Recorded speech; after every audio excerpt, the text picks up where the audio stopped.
Hi, my name is Nancy Gowan from Gowan Consulting.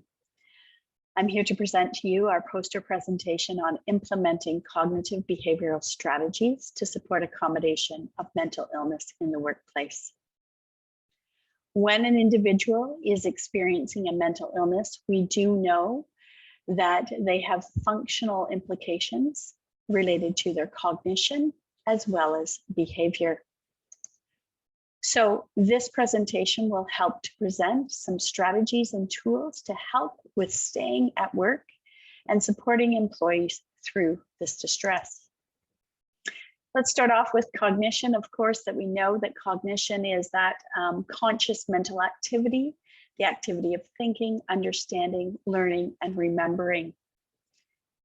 We see cognitive challenges for individuals in the workplace from a number of illnesses or diagnoses, including mental health conditions such as depression, anxiety, sleep deprivation that may come as a result of post-traumatic stress disorder, ADHD, and chronic or episodic health conditions.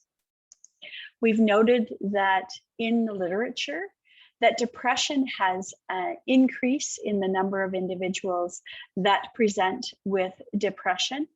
In 2011, the Mental Health Commission has indicated that 21.4% of the working age population between 20 and 64 years of age were living with a mental health problem. We know that that's underreported.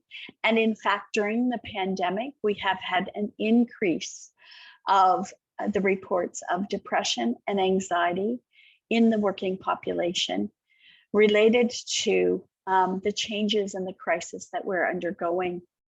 In 2013, Rock et al. Did a systematic review that indicated those individuals with depression also demonstrated cognitive challenges in executive function, attention, and memory. Wu et al. In 2016 investigated cognitive impairments for individuals with major depressive disorder, indicating that they found cognitive challenges with individuals with that diagnosis of MDD, and the need for targeted cognitive interventions to support individuals through this. Some of the common effects of performance that you may see in the workplace are things like an individual's decreased ability to plan and execute a process without structure or guidance, short-term memory impairments, auditory processing impairments, decreased attention, problem solving and sequencing, working memory impairments, and increased anxiety over work performance. As you're seeing these workplace performance issues, it is important to note that there are key accommodations that can be put into place to be able to support an employee to function in the workplace. When we're understanding function, of course, what we're looking at is what is that employee's capabilities versus what the job demands may be. And unfortunately, in the doctor's office, there is difficulty in being able to quantify the individual's capabilities with respect to attention, memory, executive functioning. And so it is important to be able to have further assessment and to be able to take a look at where that person's capabilities lie, what compensatory strategies may be helpful in order to meet the job demands. The questions that workplaces ask on an ongoing basis are, should this person be off work? Are they able to function in their essential duties of their job? Are they safe to be able to perform those tasks? We put in place adjustments, accommodations to be able to allow that person to function and perform the essential duties? Sometimes it may not be possible to continue to work during recovery, but in large percentage of situations, we have found that individuals require work to be able to support the recovery. And especially when cases such as depression or anxiety, that there are a large percentage of individuals that with the right tools can continue to perform their job. And so accommodation requires a clear assessment of the workers' capabilities, the work that they do, and the workplace factors such as team, environment, structure. To be able to find the optimum fit, this trifold assessment is important. And so let's start off with worker capabilities. And so what we would recommend is a functional cognitive assessment, a systematic process of objectively assessing an employee's functional capabilities. We utilize various tools to be able to do that assessment, functional tools that can take a look at recommendations for what areas of cognition are their strength areas, what areas might be challenging for them, what kinds of strategies might help around return to work, is it a job match, and what kind of suggestions can there be for accommodation. So as an occupational therapist, we have been assessing the individual's cognitive capabilities, such as things like impulsivity, divided attention, memory, problem solving, executive function. And through a series of practical functional tasks that have been normed, we can assess where that person's skill level is, what kinds of strategies they may need, and what's the potential impact on work. So you see here with attention, divided attention, if we're looking at that person's ability to complete a task while monitoring another task or intervening as required. We can take a look at how they perform in this assessment and then how that task might be impacted in the workplace. Through looking at over 26 different areas of cognition, memory, immediate auditory, immediate visual, spatial, problem solving, and executive combined functioning, we can take a look at how does that impact the job demands. And so it is important then to take a look at the work and the workplace. What are the cognitive behavioral demands of the role?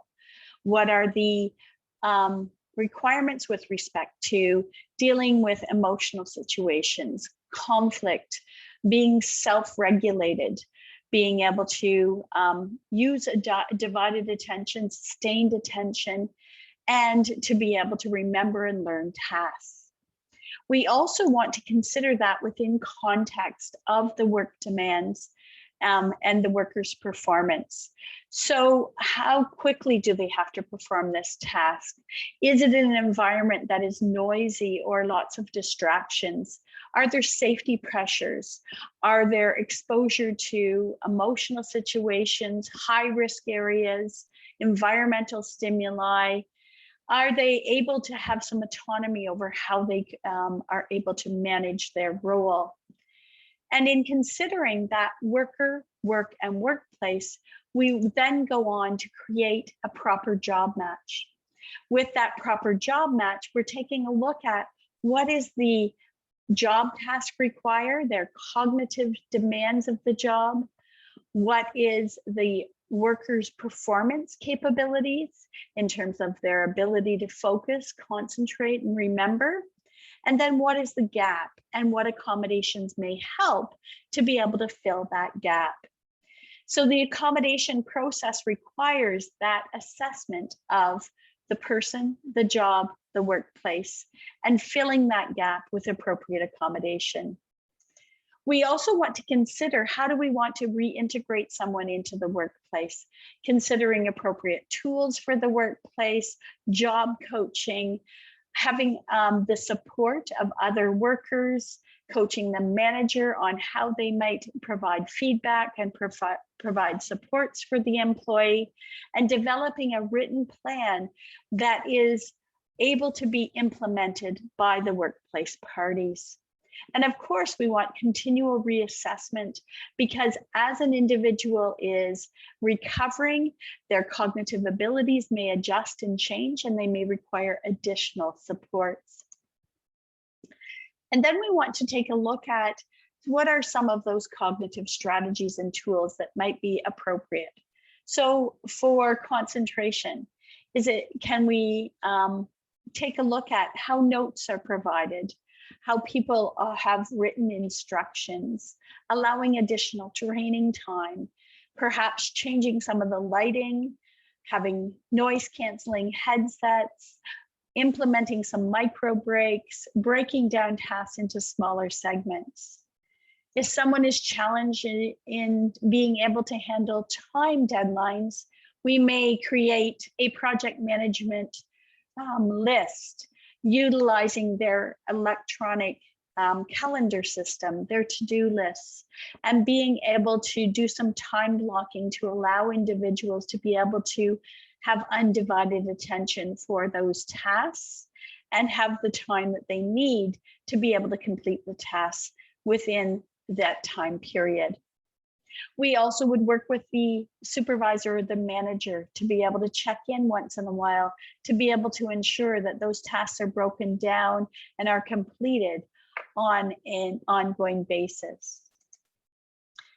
The key points to remember in any accommodation, but particularly in the accommodation for cognitive capabilities, is that there is no cookie cutter approach, that we need to take a look at that match between the worker, and the workplace, and that each individual may require a different cognitive strategy for the same type of deficit. But as we are coaching that individual, implementing the tools, we are constantly assessing and reassessing their capabilities to do that job. As with every task or tool that you put into place, it is important to have time to integrate a new task into the workplace. Not overloading strategies, but doing one strategy gradually over time, building in that building in the strategy into the workplace and into the person's habits. And being able to look at, being able to ask for help if something is not working. So being able to implement cognitive behavioral strategies in the workplace involves a clear assessment of the worker, the workplace, the right fit of strategies and tools, ensuring that workplace stakeholders are involved in that implementation, that the employee is not overloaded with too many strategies, but that we've built them in gradually for them. Our occupational therapists across Canada implement this on a regular basis to employees in the workplace, working with workplace parties and working with adjusting the tools and strategies to help them to be successful. We look forward to being able to share additional information about our functional cognitive assessments with you. If you would like to contact us, please do so. We are available at Gowan Health at gowanhealth.com or in our toll-free number. And really realize that the importance of a good assessment allows you to be able to pinpoint the right strategies for your employee in the accommodation process. Thank you very much.